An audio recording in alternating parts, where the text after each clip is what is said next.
서울의 한 고등학교 2학년.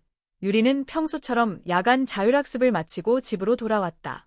컴퓨터를 켜자 익숙한 불빛이 방을 붉게 물들였다. 책상 위의 조명은 하얗지만 모니터에서 새어나오는 붉은 빛이 이상하게 느껴졌다. 그녀는 인터넷 창을 켜며 친구 지수의 이름을 검색했다. 지수는 일주일 전부터 연락이 끊긴 상태였다. 학교에서는 단순 가출이라고 했지만 유리는 믿지 않았다. 왜냐하면 지수가 사라지기 전 이상한 말을 남겼기 때문이다. 그 사이트? 절대 들어가지 마, 붉은 방이야. 그 말이 계속 머릿속을 맴돌았다. 그리고 유리는 호기심을 이기지 못했다. 포털에 붉은 방을 검색하자 수많은 괴담이 쏟아졌다. 붉은 방을 클릭하면 죽는다. 붉은 화면에 이름이 뜨면 사라진다. 그녀는 헛웃음을 지었다. 이런 게 진짜일 리가 없잖아. 그러나 스크롤을 내리는 순간 화면이 깜박였다. 붉은 배경에 흰 글자가 떠올랐다. 당신은 붉은 방에 들어오시겠습니까? 유리는 잠시 망설였지만 마우스를 움직였다. 예스를 눌렀다. 화면은 잠시 정적이 흐른 후 완전히 붉게 물들었다. 마우스 커서는 사라졌고 흰 글자가 천천히 나타났다. 환영합니다. 당신의 이름을 알려주세요. 유리는 장난삼아 요리라고 입력했다. 엔터를 누르자 갑자기 컴퓨터가 멈췄다. 키보드도 먹통이었다.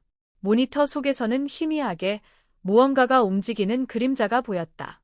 붉은 빛 아래에서 형체를 알 수 없는 손이 벽을 긁는 듯한 소리가 들려왔다. 끼. 그때 핸드폰이 진동했다. 메시지 한 통이 도착했다. 보낸 사람 없음. 내용은 단 한 줄이었다. 왜 들어왔어? 유리는 심장이 멎는 줄 알았다. 바로 뒤를 돌아봤지만 방 안엔 아무도 없었다. 컴퓨터 화면은 여전히 붉은색이었다. 그녀는 전원을 끄려 했지만 버튼이 먹히지 않았다. 대신 스피커에서 낮은 목소리가 흘러나왔다. 나왔어? 그녀는 전원 코드를 뽑았다. 모니터가 꺼졌지만 방 안의 붉은 빛은 사라지지 않았다. 그 빛은 마치 벽에서 번져 나오는 것처럼 느껴졌다. 뭐야? 조명 고장인가? 그러나 그때 벽에 누군가의 손자국이 나타났다. 붉은 페인트 같은 자국. 그 손자국이 천천히 늘어나며 글자가 되었다. 너도 붉은 방에 있잖아. 유리는 비명을 지르고 방 밖으로 뛰쳐나갔다. 다음 날 유리는 학교에 나갔다. 그러나 아무도 그녀를 쳐다보지 않았다. 친구 하나가 지나치며 중얼거렸다. 유리 아직 안 왔어. 그녀는 소름이 돋았다. 내가 여기 있는데 왜 아무도 몰라? 그녀는 급히 거울을 봤다. 거울 속에는 붉은 잔상이 남은 희미한 그림자만 있었다. 그녀는 자신이 화면 너머에 있다는 걸 느꼈다. 그날 밤 또다시 붉은 빛이 방을 뒤덮었다. 컴퓨터는 꺼져 있었지만 화면은 스스로 켜졌다. 환영합니다. 두 번째 방문자, 유리. 이제는 두 번째라는 말이 추가되어 있었다. 그녀는 손을 뻗었지만 손끝이 화면을 통과했다. 그 순간 차가운 액체 같은 붉은 물이 흘러나왔다. 피었다.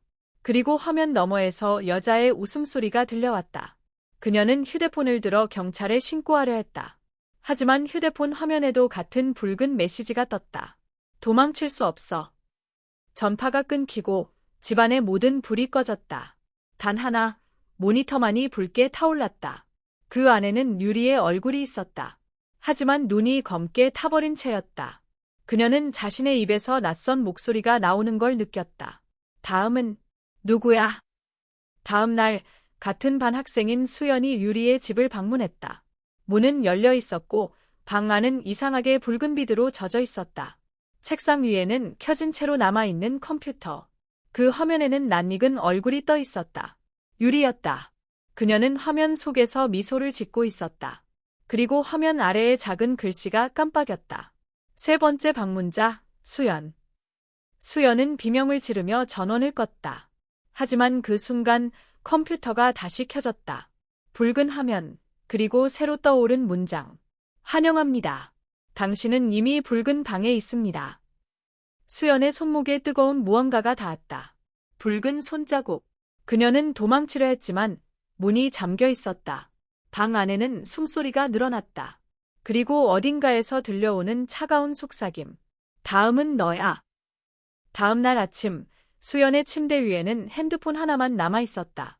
그 화면에는 붉은 방 웹사이트가 켜져 있었다. 그리고 새 메시지가 깜빡이고 있었다. 세 번째 방문자, 연결 완료.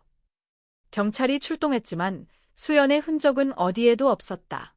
방 안 벽은 붉게 칠해져 있었고 벽면에는 손자국들이 겹겹이 찍혀 있었다. 마치 누군가 안에서 도망치려 한 듯. 형사는 중얼거렸다. 이건 그냥 장난이 아니야. 그리고 모니터 속에는 여전히 유리의 미소가 있었다. 형사 박진호는 사건을 맡게 되었다.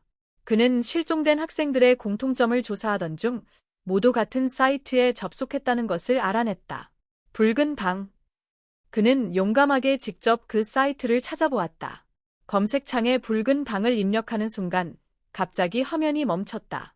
당신은 네 번째 방문자입니까? 그는 놀라며 브라우저를 닫았지만 컴퓨터는 말을 듣지 않았다. 그리고 이어폰에서 낮은 목소리가 흘러나왔다. 들어와요, 형사님. 그날 밤, 형사의 집 벽지가 붉게 변하기 시작했다. 그는 페인트 문제라고 생각하며 손으로 문질렀지만 손끝에 묻은 건 페인트가 아니라 따뜻한 피였다. 심장이 빠르게 뛰었다. 벽에는 희미하게 문장이 새겨졌다. 진실을 찾지 마. 그 순간 그의 휴대폰이 울렸다. 번호는 000-0000-000. 그가 전화를 받자 어린 여자의 울음소리가 들렸다. 형사님, 저 유리예요. 여기 너무 어두워요. 유리, 거기 어디야? 지금 위치 말해봐. 형사는 소리쳤다. 하지만 통화는 곧 끊겼다. 그가 다시 전화를 걸자 이번엔 자동응답음이 들려왔다. 이 번호는 존재하지 않습니다. 그는 손이 떨렸다. 벽에 새겨진 문장은 점점 진하게 변하며 글씨가 달라졌다. 이제 당신 차례야. 그는 본능적으로 거실 불을 켰지만 전등은 붉은색으로 깜빡였다. 붉은 방의 저주는 이미 그의 집까지 퍼지고 있었다. 며칠 뒤 학교는 혼란에 빠졌다. 학생 셋이 연달아 실종되고 형사까지 사라졌기 때문이다. 누군가 붉은 방 주소를 교실 칠판에 적어두었다. 그 주소를 누가 썼지? 선생님은 지우려 했지만 분필이 끊어지지 않았다. 그 순간 칠판에서 붉은색 액체가 흘러내렸다. 학생들은 비명을 질렀다. 그리고 스피커에서 기괴한 소리가 들렸다. 다음 방문자는 담임 선생님. 그날 밤 선생님이 남긴 CCTV 영상이 발견됐다. 그는 혼자 교무실에 앉아 컴퓨터를 켜고 있었다. 그리고 12시가 되자 스피커에서 전화벨 소리가 울렸다. 그는 천천히 마우스를 움직여 예스를 눌렀다. 모니터는 붉게 변했고 영상은 끊겼다. 다음 날 아침 그의 자리는 텅 비어 있었다. 책상 위엔 붉은 편지 하나가 남아 있었다. 당신은 붉은 방의 일원이 되었습니다. 이제 붉은 방은 학교 전체로 퍼졌다. 학생들은 서로를 의심했고 밤마다 알 수 없는 속삭임을 들었다. 너도 봤어. 벽이 움직였어. 누군가는 교실 창문에 붉은 그림자를 봤다고 했다. 그림자는 매일 한 명씩 따라다녔다. 이름이 불린 학생은 다음 날 사라졌다. 유령의 장난이라고 치부하기엔 너무 현실적이었다. 학교는 폐쇄되었지만 사이트는 계속 살아있었다. 어느 날 컴퓨터 동아리의 남학생 민호가 진실을 밝히기로 결심했다. 그는 직접 사이트의 코드를 해킹하기 시작했다. 그러나 이상하게도 아무리 코드를 열어도 삭제 불가 문구만 떴다. 접근 권한이 없습니다. 민호는 끝까지 포기하지 않았다. 그 순간 화면에 새로운 창이 열렸다. 관리자 로그인 중. 그 밑에 이름이 나타났다. 유리. 민호는 혼잣말로 중얼거렸다. 유리. 그 애는 이미. 그가 놀란 눈으로 모니터를 바라보는 순간 카메라가 자동으로 켜졌다. 화면 속에는 자신의 얼굴이 보였다. 그리고 그 옆으로 누군가의 붉은 그림자가 천천히 다가오고 있었다. 그림자가 그의 어깨 위에 손을 얹었다. 환영합니다. 7번째 방문자. 그는 비명을 지르며 일어섰지만 카메라는 여전히 그를 비추고 있었다. 다음 날 아침 동아리실은 텅 비어 있었다. 컴퓨터는 켜진 채였고 화면에는 붉은 배경 위에 이름 하나가 떠 있었다. 민호 접속 완료. 그리고 아래에는 또 다른 문장이 추가되어 있었다. 곧 8번째가 올 거야. 창문 밖, 교문 앞에는 새로운 학생이 들어오고 있었다. 그의 핸드폰엔 알림이 떴다. 붉은 방에 초대되었습니다. 은주는 기숙사로 돌아왔지만 마음이 진정되지 않았다. 머릿속에는 여전히 그 붉은 빛이 떠올랐다. 그녀는 잠을 청하려 했지만 창문 너머에서 희미한 붉은 빛이 깜빡였다. 설마 또 그녀는 커튼을 닫고 이불 속으로 숨었다. 그런데 침대 밑에서 무언가가 긁히는 소리가 들려왔다. 쓱, 쓱. 은주는 숨을 죽였다.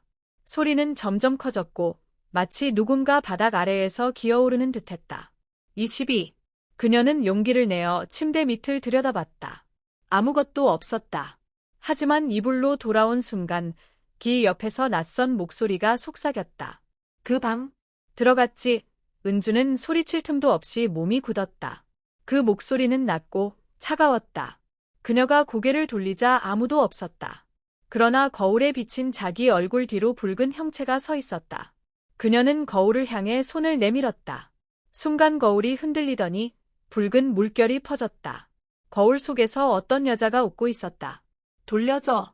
내 자리를. 그 말이 끝나자마자 거울이 깨지며 유리 조각이 방 안에 흩날렸다. 은주는 비명을 질렀다. 그러나 밖에서는 아무도 그 소리를 듣지 못했다. 다른 학생들은 모두 잠들어 있었다. 다음 날 은주의 손에는 유리 조각으로 인한 상처가 남아 있었다. 그녀는 그것을 숨기려 했지만 친구 하나가 눈치챘다. 야, 그거 뭐야? 피나잖아? 은주는 아무 말도 하지 못했다. 하지만 친구가 거울을 가리키며 말했다. 저거 봐, 내 뒤에 뭐 있어. 은주는 천천히 뒤를 돌아봤다. 거울 속에는 여전히 붉은 여자가 서 있었다. 이번엔 미소가 더 넓었다.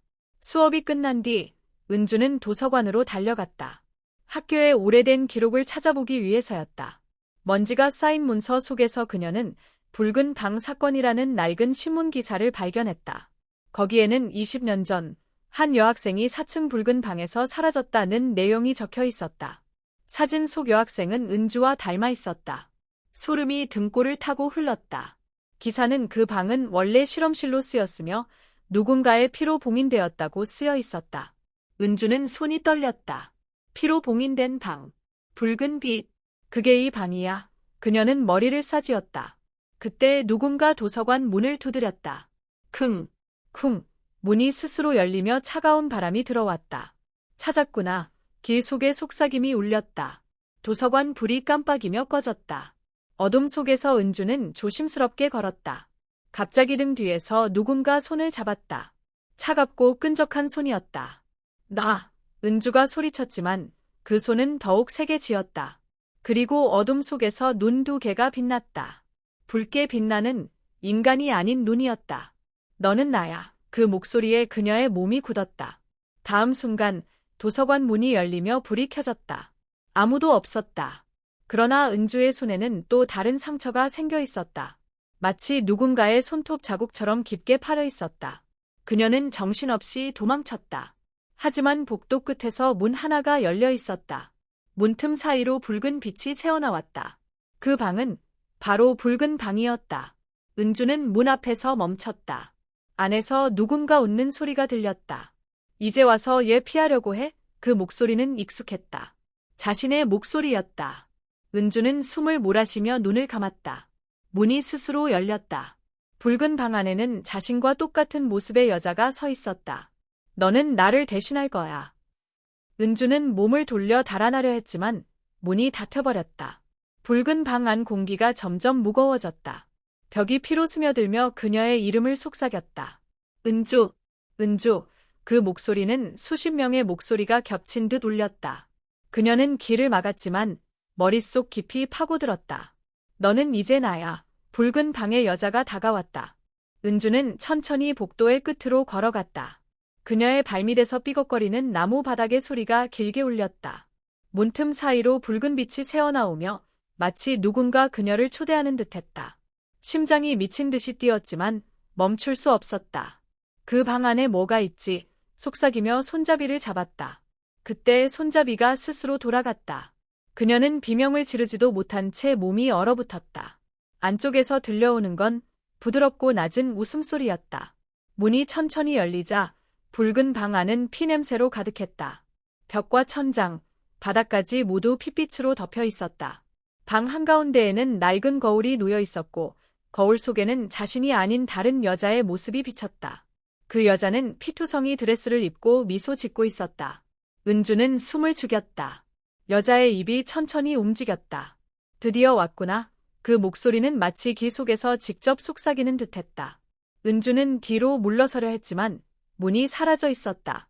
뒤돌아봐도 붉은 벽뿐이었다. 여기서 나가게 해줘. 그녀는 절규했다. 하지만 거울 속 여자는 고개를 천천히 저었다. 그러더니 손을 내밀어 거울 바깥으로 나오기 시작했다. 손끝에서 피가 뚝뚝 떨어졌다. 은주는 비명을 지르며 벽을 두드렸지만 벽은 살아있는 것처럼 진동하며 그녀를 밀어냈다.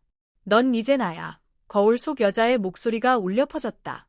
은주의 몸이 마치 무언가에 끌리는 듯 거울 앞으로 다가갔다. 그녀는 두 손으로 버텼지만 손끝이 거울 속으로 빨려 들어갔다. 차가운 감촉이 그녀의 피부를 감쌌다. 싫어. 나가기 싫어. 그녀가 소리쳤지만 몸의 절반이 이미 거울 속으로 들어가 있었다. 거울 속 여자는 만족스러운 미소를 지으며 속삭였다. 이제 내 차례야. 밖의 세계는 내가 가지. 순간 거울이 강하게 빛났다. 방 안이 조용해졌다. 거울 앞에는 이제 붉은 드레스를 입은 여자가 서 있었다. 그녀의 얼굴은 은주의 것이었다. 그러나 눈빛은 완전히 달랐다. 그 눈에는 악의와 공허함이 가득했다. 그녀는 천천히 거울을 만지며 미소 지었다. 좋아. 이제 내 차례야. 문이 다시 나타나자 그녀는 밖으로 걸어나갔다. 복도는 여전히 붉은 빛으로 물들어 있었다. 학교 복도에 CCTV가 깜빡이며 돌아가기 시작했다. 화면 속에는 은주의 모습이 있었다. 하지만 그것은 분명히 은주가 아니었다. 걸음걸이도 표정도 달랐다. 교감 선생님이 모니터를 보다가 소름이 돋았다. 저게 은주가 맞나? 은주는 복도를 지나며 피 묻은 손자국을 남기고 있었다. 그리고 카메라를 향해 천천히 고개를 돌렸다. 그녀의 눈은 완전히 새빨갰다. 다음 날 아침 학생들은 붉은 방에 들어가지 말라는 전설 이야기를 나누며 두려워했다. 하지만 누구도 그 방의 위치를 정확히 몰랐다. 학교 지도 어디에도 붉은 방은 표시되어 있지 않았다. 그럼에도 불구하고 밤이 되면 복도 끝에서 붉은 빛이 새어나온다는 소문이 퍼졌다. 그 방은 사람을 삼켜버린데 친구들의 속삭임 속에 또 다른 학생 하나가 사라졌다. 경찰이 출동했지만 아무 흔적도 찾지 못했다. 사라진 학생의 가방만이 복도 끝에 떨어져 있었다. 그 가방에는 붉은 방이라 적힌 쪽지가 있었다. 교감은 공포에 질려 학교를 폐쇄하자고 주장했다. 하지만 교장은 단순한 소문일 뿐이야 라며 무시했다. 그날 밤 교장은 자신의 사무실에서 전화벨 소리에 잠을 깼다. 거울을 보세요. 낮고 낯선 목소리가 들렸다. 교장은 거울을 바라봤다. 거기에는 자신의 얼굴이 아닌 붉은 드레스를 입은 여자가 있었다. 당신도 봤군요. 그녀는 웃었다. 교장은 비명을 지르며 뒤로 넘어졌지만 그 순간 거울이 흔들리더니 그를 삼켜버렸다. 다음 날 그의 자리는 비어 있었고 책상 위에는 붉은 손자국이 찍혀 있었다. 학교는 완전히 폐쇄되었다. 몇 년 후 폐허가 된 학교를 취재하던 기자가 이상한 소리를 들었다. 복도 끝 붉은빛 문틈에서 누군가 웃고 있었다. 다음은 내 차례야. 기자는 공포에 질려 도망쳤지만 그가 찍은 카메라 속 마지막 장면에는 붉은 방 문이 열리며 한 여자가 나오는 모습이 있었다. 그녀의 눈은 붉게 빛났다. 그리고 화면이 꺼졌다. 폐교가 된 지 3년 후 한 유튜버 팀이 학교를 탐험하기로 했다. 그들은 카메라를 들고 도시 괴담 탐험이라는 제목으로 방송을 시작했다. 여기가 바로 소문 속의 붉은 방이 있는 학교입니다. 조명이 깜빡이자 벽에 희미한 붉은 흔적이 드러났다. 팀의 리더 민수는 장난스럽게 말했다. 에이, 이런 거 다 조작이잖아. 그러나 카메라맨이 갑자기 소리를 질렀다. 화면에 잠깐 스친 붉은 그림자가 벽을 스쳤다. 봤어? 저거 뭐야? 모두 긴장했다. 하지만 민수는 겁먹은 팀원들을 비웃으며 계속 걸었다. 그들은 복도 끝에 닫힌 문 하나를 발견했다. 그 문에는 출입 금지라고 적혀 있었다. 문틈 사이로 붉은 빛이 새어나오고 있었다. 민수가 손잡이를 잡았다. 이게 바로 붉은 방이겠지. 그리고 그는 문을 열었다. 문이 열리자마자 카메라가 흔들렸다. 렌즈를 통해 보이는 것은 피로 얼룩진 벽과 바닥이었다. 방 한가운데에는 오래된 거울이 세워져 있었다. 거울에는 카메라를 든 민수 일행이 비쳤다. 하지만 이상하게도 거울 속 사람들의 표정은 달랐다. 그들은 웃고 있었다. 야, 우리 웃고 있지 않았잖아. 팀원 하나가 낮게 중얼거렸다. 순간 거울 속 그림자가 스스로 움직였다. 거울 속 민수가 손을 내밀었다. 그 손은 거울을 뚫고 현실로 튀어나왔다. 모두 비명을 질렀다. 카메라가 바닥에 떨어졌고 렌즈가 깨졌다. 붉은 피가 화면을 덮었다. 이제 우리랑 바꾸자. 그 목소리가 들렸다. 다음 날 경찰이 학교를 조사했지만 그 유튜버 팀의 흔적은 어디에도 없었다. 단지 카메라 한 대만 바닥에 남아 있었다. 카메라 안에는 32분짜리 영상이 있었다. 그 영상의 마지막 장면에서 거울 앞에 서 있는 5명의 모습이 비쳤다. 그러나 그들은 거울 속에만 존재했다. 현실에는 아무도 없었다. 거울 속 민수가 카메라를 향해 웃었다. 봐줘서 고마워요. 그리고 화면이 꺼졌다. 카메라가 멈춘 후에도 스피커에서는 미약한 속삭임이 계속 흘러나왔다. 다음은 너야. 영상은 그렇게 끝났다. 그 후 인터넷에는 붉은 방 영상이라 불리는 미스터리 영상이 퍼졌다. 영상을 끝까지 보면 밤마다 이상한 꿈을 꾼다는 사람들이 생겨났다. 꿈속에는 피로 물든 방과 거울이 등장했다. 거울 속에서 자신의 또 다른 모습이 웃고 있었다. 어떤 이는 다음 날 사라졌고 어떤 이는 정신이 나간 채 발견되었다. 경찰은 관련성을 부정했지만 누군가는 그 영상을 저주받은 파일이라 불렀다. 그리고 그 영상의 댓글에는 이상한 문장이 자꾸 달렸다. 붉은 방에서 봐요. 그 댓글을 단 계정들은 모두 다음 날 삭제되었다. 시간이 흘러 한 여학생 수진이 그 영상을 우연히 보게 되었다. 처음엔 장난이라 생각했다. 하지만 영상을 다 보고 난 후 거울 속에서 웃는 자신의 얼굴이 떠오르기 시작했다. 그날 밤 수지는 잠에서 깼다. 방 안이 붉게 빛나고 있었다. 핸드폰 화면에는 붉은 방으로 오세요라는 문장이 떠 있었다. 그녀는 공포에 질렸지만 몸이 마음대로 움직였다. 발걸음이 현관으로 향했다. 문을 열자 차가운 공기 속에서 목소리가 들렸다. 기다렸어. 붉은 드레스를 입은 여자가 서 있었다. 그녀의 얼굴은 수진의 얼굴과 같았다. 이제 내 차례야. 수진은 비명을 지르며 사라졌다. 그 다음 날 수진의 가족은 그녀의 방을 뒤졌지만 오직 깨진 거울만 남아 있었다. 거울 조각에 비친 건 미소 짓는 수진의 얼굴이었다. 그녀는 그 속에서 손을 흔들고 있었다. 이상하게도 거울 속 배경은 붉은 빛으로 가득했다. 경찰이 사건을 조사했지만 수진은 끝내 실종자로 남았다. 그 사건은 SNS에서 다시 퍼졌다. 사람들은 공포에 떨면서도 붉은 방 이야기를 공유하기 시작했다. 진짜 봤어. 그 방은 지금도 존재한대. 누군가는 사진을 올렸고 붉은빛 창문이 찍혀 있었다. 그리고 그날 밤 그 사람도 사라졌다. 전문가들이 탐사에 나섰지만 학교는 이미 허물어진 상태였다. 그런데 이상하게도 지하 통로 하나가 발견되었다. 통로 끝에는 낡은 철문이 있었고 문에는 붉은 손자국이 찍혀 있었다. 조사가 시작되자 갑자기 장비가 오작동하기 시작했다. 모든 조명이 깜빡이며 붉게 물들었다. 무전기 잡음이 들린다. 누군가 소리쳤다. 그 잡음 속에서 희미한 목소리가 흘러나왔다. 돌려줘. 내 자리. 순간 철문이 스스로 열렸다. 안에서는 붉은 빛이 폭발하듯 퍼져나왔다. 모든 카메라가 동시에 꺼졌다. 이후 탐사팀의 흔적은 찾을 수 없었다. 지금도 인터넷 어딘가에는 그들이 남긴 영상 일부가 남아있다. 영상 속에서는 누군가 거울 앞에 서 있다. 그 얼굴은 화면마다 바뀐다. 어떤 때는 민수, 어떤 때는 은주, 어떤 때는 수진. 그러나 공통점은 하나였다. 모두 붉은 눈을 하고 있었다. 영상의 마지막에는 이런 자막이 뜬다. 이 영상을 본 사람은 이미 초대받았습니다. 그 문장이 사라질 때마다 화면이 깜빡이며 시청자의 얼굴이 비친다. 사람들은 그것이 단순한 카메라 효과라 말하지만 영상 속에서 그 얼굴이 웃을 때 거울 속의 무언가도 같이 웃는다. 전설은 이렇게 끝나지 않았다. 지금도 일부 사람들은 붉은 방의 꿈을 꾼다고 했다. 꿈속에서 문이 열리고 붉은빛 방 안에서 자신이 자신을 마주한다. 너는 얘 나를 잊으려 해. 그 목소리가 들릴 때마다 사람들은 몸을 움직일 수 없게 된다. 눈을 뜨면 현실의 거울 앞에서 서 있다. 그리고 거울 속 자신이 웃는다. 그 웃음 뒤에는 피로 물든 벽이 보인다. 그들이 사라진 후 남는 것은 항상 하나의 붉은 손자국뿐이었다. 이제 그 이야기는 단순한 괴담이 아니다.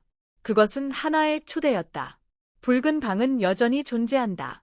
누군가가 그 문을 열 때마다 새로운 희생자가 들어오고 다른 누군가는 거울 속으로 사라진다.